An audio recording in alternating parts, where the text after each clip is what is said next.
तो UP TET के लिए काफ़ी इंपॉर्टेंट क्वेश्चन आपके लिए हम लेकर आए हैं। इससे पहले 3 वीडियो हमने अपलोड कर रखी हैं, उनको अभी तक नहीं देखा है तो सीडीपी के पार्ट्स देख सकते हैं।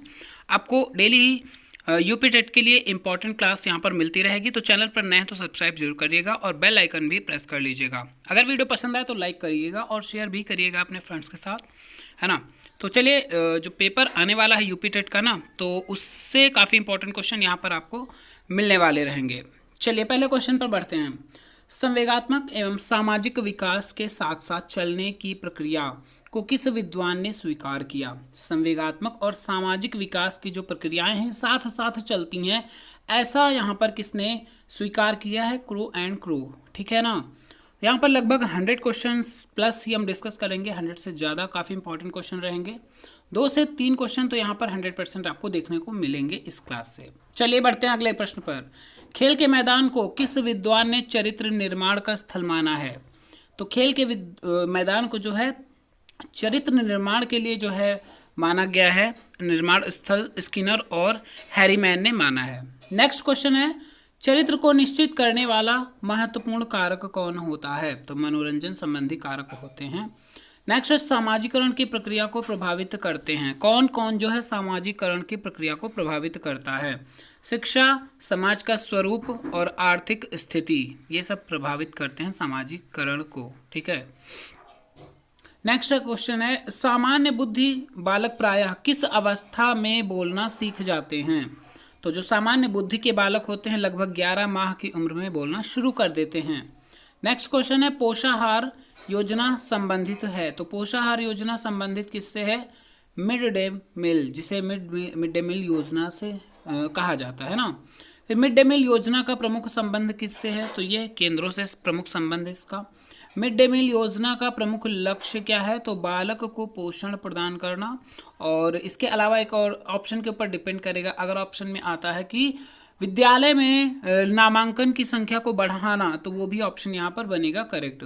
बढ़ेंगे अगले प्रश्न पर। सामान्य ऊर्जा में पोषण का अर्थ माना जाता है। तो सामान्य ऊर्जा में पोषण का अर्थ संतुलित भोजन से माना जाता है। अगला क्वेश्चन है, पोषण के प्रमुख पक्ष कौन कौन से हैं? संतुलित भोजन और नियमित भोजन होते हैं पोषण के प्रमुख पक्ष, ठीक है ना। नेक्स्ट है, पोषण का विकृत रूप क्या कहलाता है? तो पोषण का विकृत रूप कहलाता है कुपोषण। नेक्स्ट है, एक शिक्षक को पूर्ण ज्ञान होना चाहिए किन चीज़ों का? पोषण, पोषण के उपायों, है ना, और पोषक के तत्वों का। फिर नेक्स्ट है, पोषण का संबंध होता है शारीरिक और मानसिक विकास, इन दोनों से होता है पोषण का संबंध। अगला क्वेश्चन है, व्यापक अर्थ में पोषण का संबंध होता है तो संतुलित भोजन से, स्वास्थ्यप्रद वातावरण एवं प्रकृति से। पोषण का अभाव अप्रत्यक्ष रूप से प्रभावित करता है किसको? सामाजिक विकास को। डायरेक्टली नहीं, ये इनडायरेक्ट प्रभावित करता है सोशल डेवलपमेंट को। चलिए अगला प्रश्न है, पोषण के अभाव में बालक का व्यवहार होता है। अगर पोषण का अभाव बालक को मिल रहा है तो वह चिड़चिड़ापन उसमें रहेगा, अमर्यादित रहेगा। फिर नेक्स्ट है, संतुलित भोजन का स्वरूप निर्धारित होता है। तो संतुलित भोजन का स्वरूप आयु वर्ग के अनुसार निर्धारित किया जाता है। किस एज का बालक है उसको कितना जो है कौन सा फूड किस क्वांटिटी में देना है, ये उसके ऊपर आयु पर डिपेंड करेगा। अगला क्वेश्चन है, अनुपयुक्त भोजन उपलब्ध करता है। तो अनुपयुक्त भोजन क्या? कुपोषण जो है उत्पन्न होता है अनुपयुक्त भोजन से, ठीक है। नेक्स्ट क्वेश्चन है, संतुलित भोजन के लिए क्या आवश्यक है? शुद्धता और नियमितता आवश्यकता है संतुलित भोजन के लिए। अगला प्रश्न है, पोषण में वृद्धि के उपाय होते हैं भोजन से संबंधित और पर्यावरण से संबंधित। फिर चलिए अगले क्वेश्चन पर बढ़ेंगे। पोषण के उपायों में प्रभावशीलता के लिए क्या आवश्यक है? शिक्षक सहयोग, अभिभावक सहयोग और विद्यार्थी सहयोग ये आवश्यक है। अगला प्रश्न है, निम्नलिखित में से कौन सी विशेषता पोषण से संबंधित है? तो संतुलित भोजन जो है, तो ये ऑप्शन के ऊपर डिपेंड करेगा ना, ठीक है ना। तो यहाँ पर ये स्वास्थ्य से संबंधित चैप्टर है और संतुलित भोजन ये आपका ईवीएस में भी काम कर सकता है, ठीक है। ईवीएस से भी यहाँ पर क्वेश्चन बनने के चांसेस होते हैं। संतुलित भोजन के साथ जो है इसके लिए आवश्यक क्या है? देखिए, संतुलित भोजन के साथ पोषण के लिए आवश्यक क्या क्या चीज़ें होती हैं? स्वास्थ्यप्रद वातावरण होना चाहिए, उचित व्यायाम की व्यवस्था होनी चाहिए, खेलकूद, ये सब क्या करते हैं? संतुलित भोजन के साथ पोषण के लिए और आवश्यक चीज़ें होती हैं। फिर अगला क्वेश्चन है, वह उपाय जो पोषण पर्यावरणीय उपायों से संबंधित है, उसे क्या कहते हैं, मतलब क्या क्या उससे संबंधित है। पर्याप्त निद्रा आनी चाहिए, मतलब निद्रा होनी चाहिए, है ना, सोने के लिए जो पर्याप्त व्यायाम करना चाहिए और स्वास्थ्यप्रद वातावरण करना चाहिए। ठीक है, नेक्स्ट क्वेश्चन है। फिर अगला क्वेश्चन है संतुलित भोजन की तालिका में। ठीक है, संतुलित भोजन की तालिका में अगर हम बात करते हैं मांसाहारी और शाकाहारी बालकों की स्थिति कैसी, ये जो है समान या असमान दोनों की नहीं होनी चाहिए। तो ये यहाँ पर 1 से 3 वर्ष, अगला क्वेश्चन बात करते हैं 1 से 3 वर्ष के बालक के लिए कितना अन्न होना चाहिए। 150 ग्राम अन्न होना चाहिए। ये क्लास सुपर टेट के लिए भी काफ़ी इंपॉर्टेंट रहेंगे आपके लिए। ठीक है, और इसके अलावा देखिए यहाँ पर 7 से 9 वर्ष के मांसाहारी एवं शाकाहारी बालकों के लिए कितना अन्न होना चाहिए, 250 ग्राम। और यहाँ पर 7 से 9 वर्ष के बालक को किस स्वरूप के लिए 75 ग्राम हरी सब्जियां आवश्यक होती हैं। तो इतना डीपली क्वेश्चन यहाँ नहीं पूछा जाएगा फिलहाल। ठीक है, अगले क्वेश्चन पर हम अगर बढ़ते हैं। संतुलित भोजन की तालिका में 1 से 9 वर्ष के लिए फलों की तालिका में वजन होता है तो एक समान होना चाहिए। ठीक है, 1 से 9 वर्ष के लिए। और संतुलित भोजन के जो पोषक तत्व होते हैं, प्रोटीन होते हैं, विटामिन और वसा, है ना, विटामिन मिनरल्स भी आते हैं इसमें दिया नहीं है। प्रोटीन सामान्य रूप से कितने प्रकार के होते हैं, 2 प्रकार। एक जल में घुलनशील विटामिन होते हैं जो कि बी और सी होते हैं, और अघुलनशील विटामिन होते हैं जो कि ई और यहाँ पर डी और के होंगे। ठीक है ना। चलिए आगे बात करते हैं हम। कौन सा स्रोत वनस्पति जन्य प्रोटीन है। तो वनस्पति जन्य प्रोटीन कौन सा होता है, जौ होता है। अगला क्वेश्चन बात करते हैं। क्वार्सिरकर नामक रोग जो होता है, इंपॉर्टेंट क्वेश्चन रहेगा, बायोलॉजी से रिलेटेड, है ना, आपका ईवीएस में भी पूछा जा सकता है। तो प्रोटीन की कमी से होता है क्वार्सिरकर रोग। गन्ने के रस, अंगूर तथा खजूर से उत्पन्न प्रमुख रूप से क्या प्राप्त होता है। ठीक, तो यहाँ पर देखिए गन्ने के रस से, अंगूर से, ये कार्बोस यहाँ पर मिसप्रिंट दिया है। ठीक है, इसको कट करेंगे। नेक्स्ट क्वेश्चन है वसा के प्रमुख स्रोत क्या क्या होते हैं। वनस्पति तेल तथा सूखे मेवे जो होते हैं, मतलब कोई भी ऑयल है या फिर सूखे मेवे, ये वसा के प्रमुख स्रोत होते हैं।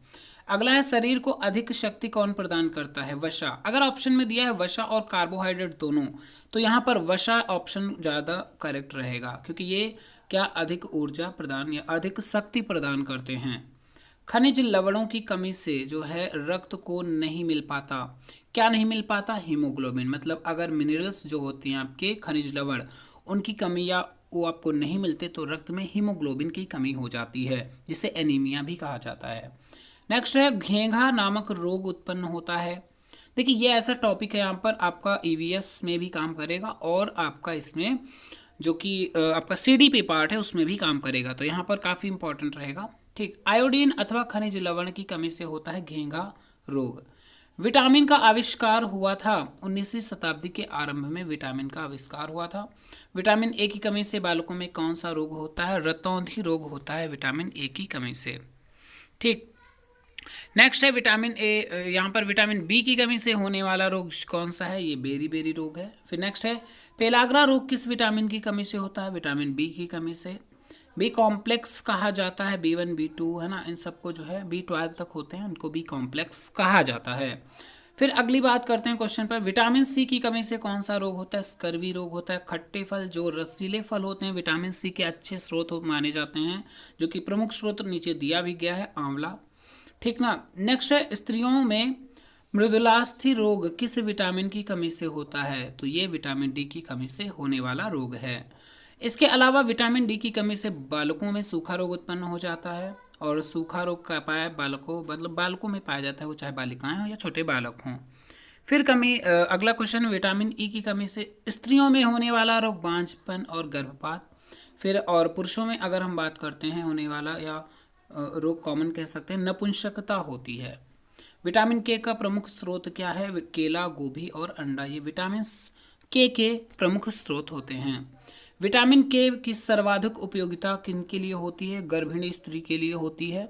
स्तनपान कराने वाली महिलाओं के लिए भी विटामिन के की अत्यधिक आवश्यकता होती है।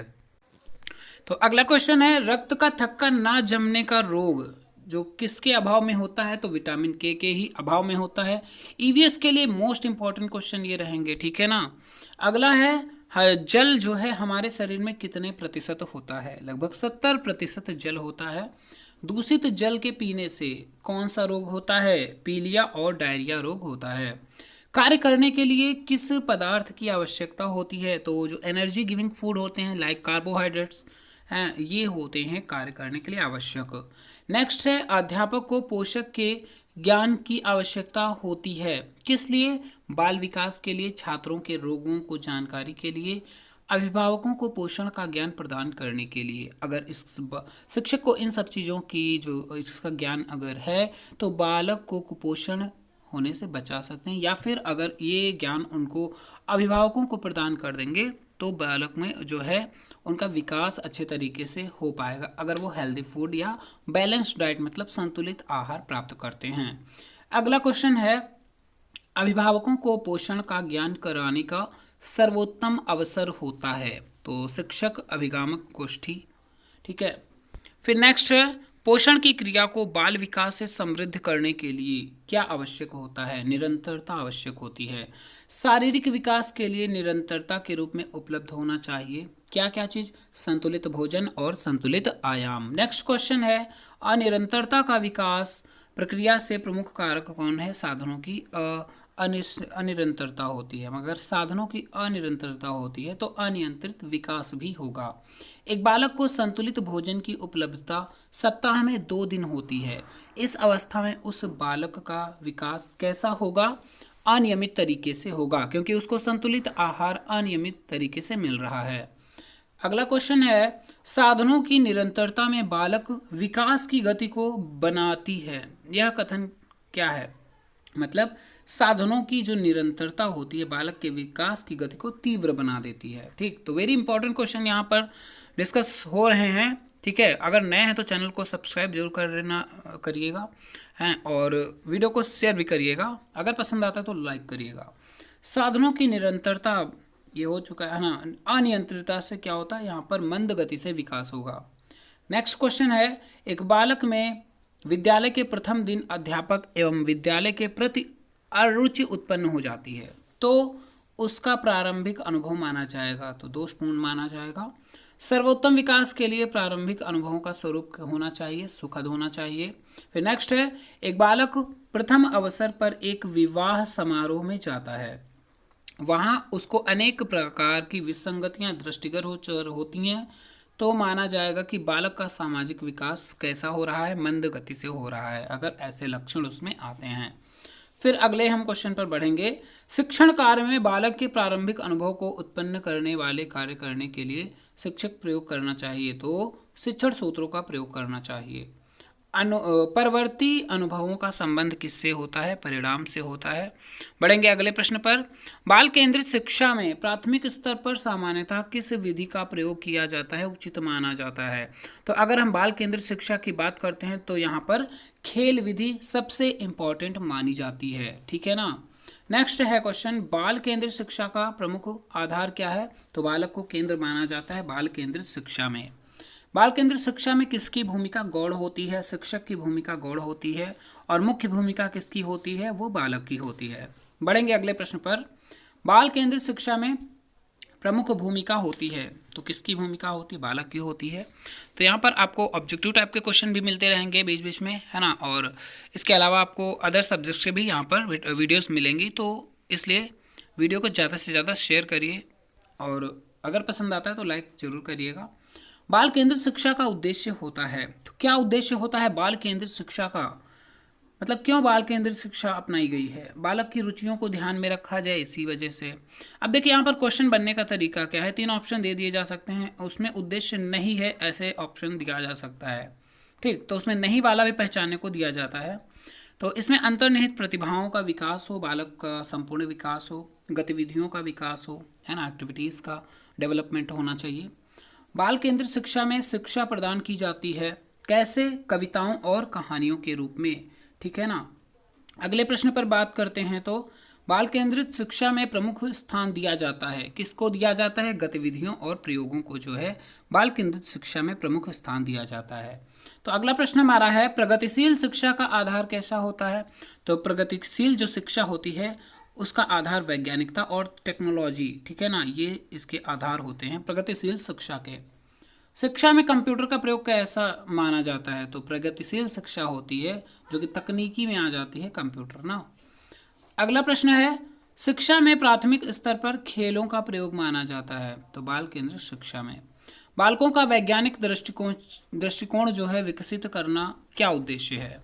तो वैज्ञानिक दृष्टिकोण जो विकसित करने का उद्देश्य क्या है? बाल केंद्रित शिक्षा और प्रगतिशील शिक्षा का, ठीक है।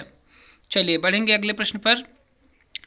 शिक्षण प्रक्रिया में जो हो ठीक, तो यहाँ पर देखिए, शिक्षण प्रक्रिया में शिक्षण यंत्रों का जो है प्रयोग किसकी देन माना जाता है?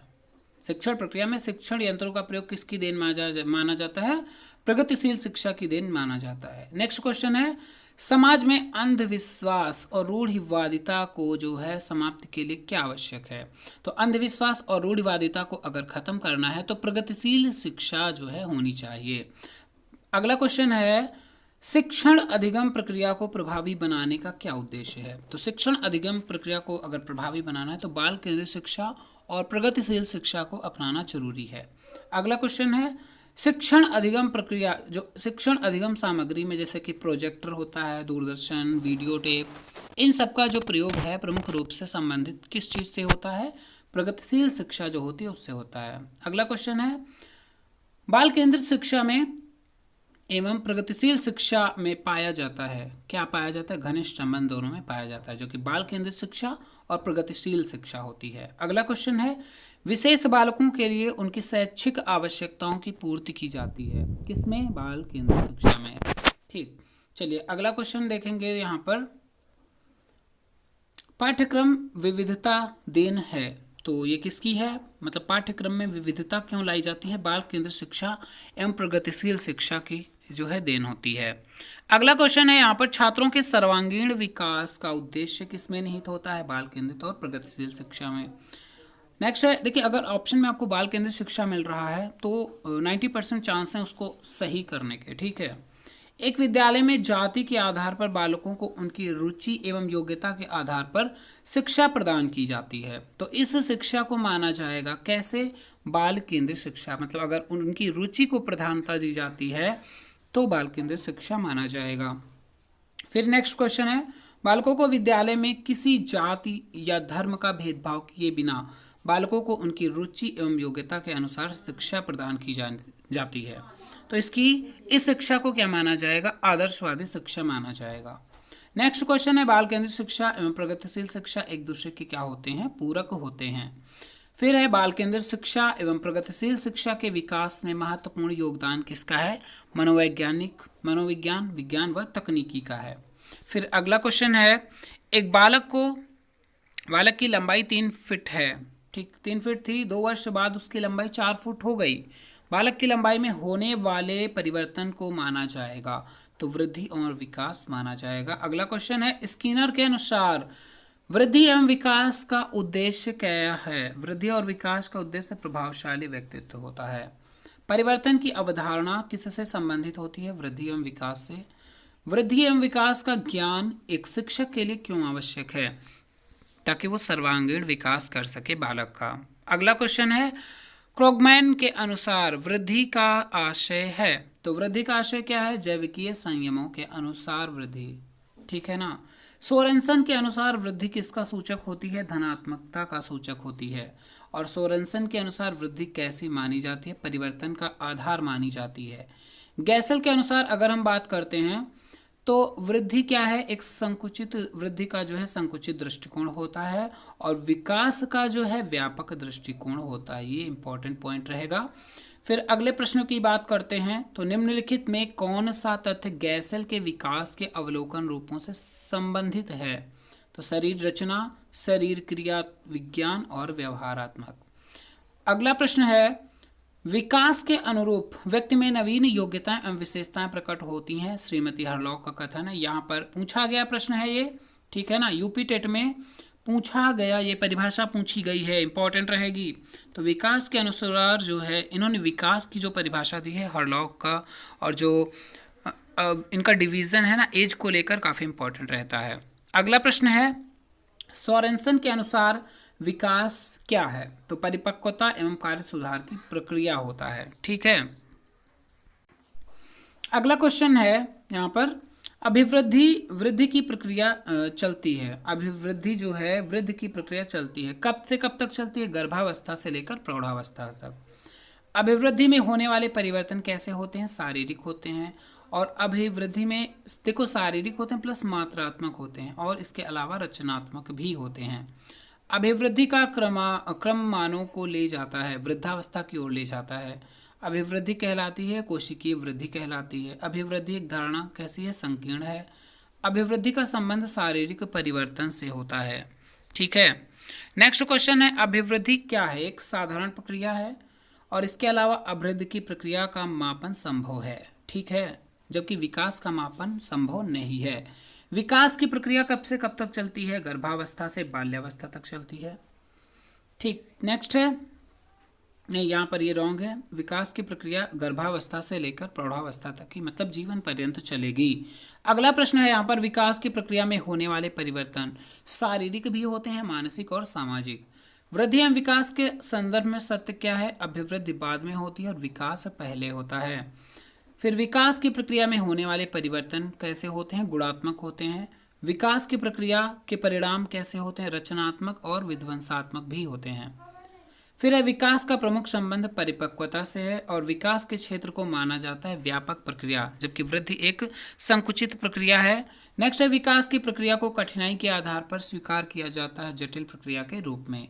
विकास की प्रक्रिया में समावेश होता है वृद्धि एवं परिपक्वता का, मतलब दोनों का। फिर है, विकास की प्रक्रिया का संभव जो है भविष्यवाणी करना, मतलब संभव होता है कि विकास किस टाइप में, मतलब भविष्यवाणी की जा सकती है कुछ तथ्यों तक। क्रो एम क्रो के अनुसार जो है संवेग क्या है? वो मापात्मक अनुभव होता है। तो यहाँ पर ये वीडियो फिनिश करेंगे, मिलेंगे नेक्स्ट वीडियो में वेरी इंपॉर्टेंट क्वेश्चन को लेकर। ठीक है, अगर वीडियो कैसा लगा कमेंट बॉक्स में लिख कर जरूर बताइएगा। ठीक है ना।